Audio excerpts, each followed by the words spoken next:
प्रसरण, जिसको अंग्रेजी में हम डिफ्यूजन बोलते हैं, क्या होता है, किसे कहते हैं? बिल्कुल सरल भाषा में मैं आपको बताऊंगा। वीडियो को लास्ट तक ज़रूर देखिएगा। इसकी अगर हम परिभाषा दें तो हम कह सकते हैं दो या दो से अधिक पदार्थों के कणों का अपने आप एक दूसरे से मिल जाना ही प्रसरण कहलाता है। यानी एक तरह से जिस प्रकार से हम क्या करते हैं, एक अगरबत्ती को एक कमरे में जला देते हैं तो उसकी खुशबू चारों तरफ फैल जाएगी। जो परफ्यूम होता है उसकी महक तुरंत फैल जाती है चारों तरफ। तो वो एक तरह से प्रसरण है। यानी यहाँ पर क्या हो रहा है, दो या दो से अधिक जो पदार्थ है वो उनके कण एक दूसरे के साथ मिल रहे हैं। फॉर एग्जाम्पल, एक और एग्जाम्पल है, जैसे एक पानी का गिलास है, उसके अंदर हम एक दूध की बूंद डाल देते हैं तो वो दूध की बूंद आप देखेंगे पूरे गिलास के अंदर फैल जाएगी। तो वो भी क्या हो रहा है, प्रसरण हो रहा है। क्योंकि यहाँ पर जो दो पदार्थ हैं, पानी और दूध, उनके जो कण हैं वो एक दूसरे के साथ क्या हो रहे हैं, मिल रहे हैं। इसी चीज़ को प्रसरण या डिफ्यूजन कहा जाता है। ये तीनों ही अवस्थाओं में होता है, गैस हो, द्रव हो और ठोस हो। जो गैस होती है वहाँ पर ये तेजी से होता है, इसलिए आपने देखा होगा चाहे वो अगरबत्ती हो या परफ्यूम हो, वो तुरंत जो है कमरे में फैल जाता है, बहुत तेज़ी से फैलता है। तो गैस के कण बहुत तेज़ी और आज़ादी से घूमते हैं, इसी वजह से ये तेज़ी से फैलता है। द्रवों में बात करें तो जो लिक्विड होती हैं, तो पानी के अंदर अगर आप एक गिलास के अंदर एक स्याही की बूंद डालते हैं तो वो धीरे धीरे पूरे पानी में फैल जाती है।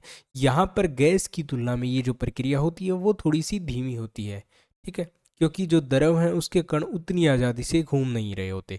जो गैस है उसके कण तो इस प्रकार से हैं, ठीक है, लेकिन जो लिक्विड है उसके कण क्या है, इस प्रकार से हैं। यानी कोई पैटर्न तो नहीं है, लेकिन थोड़े से मतलब एक दूसरे के पास है। तो इसी वजह से जो वो स्याही की बूंद है वो धीरे धीरे उसके अंदर फैल जाएगी, लेकिन हमें तो ऐसा ही लगेगा कि तेजी से फैल रही है।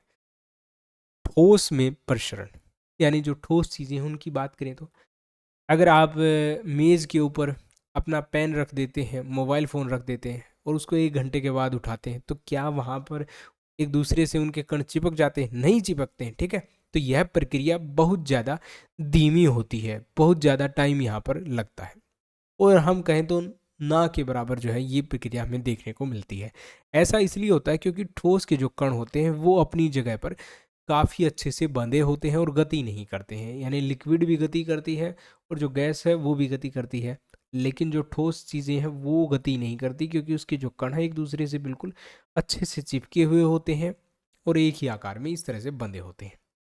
लेकिन फिर भी ये प्रक्रिया होती है कई जगह पर। जैसे आपने देखा होगा जो ब्लैक बोर्ड है, अगर उसके ऊपर हम एक चौक रख दें और कुछ दिनों तक उसको हम ऐसे ही छोड़ दें, या एक ब्लैक बोर्ड के ऊपर चौक से कुछ लिख दिया और हमने उसको ऐसे ही छोड़ दिया कई दिनों तक, ऐसे ही, ठीक है, 1 महीने तक ऐसे ही छोड़ दिया, अब आकर अगर हम उसे साफ करेंगे तो वो वैसे साफ नहीं होगा जितना साफ वो तुरंत हो सकता था, क्योंकि अब जो एक कण है वो थोड़े थोड़े उससे चिपक गए हैं, ठीक है, एक दूसरे के साथ काफ़ी ज़्यादा घुल मिल गए हैं।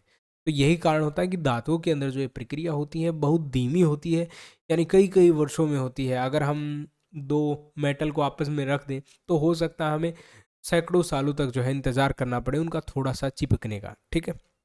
लेकिन जो लिक्विड होता है और गैस होता है उसके अंदर ये प्रक्रिया बहुत तेज़ी से हो जाती है। यही था दोस्तों इस वीडियो में। वीडियो पसंद आए तो लाइक करें, शेयर करें, चैनल को सब्सक्राइब जरूर करें। Thanks for watching.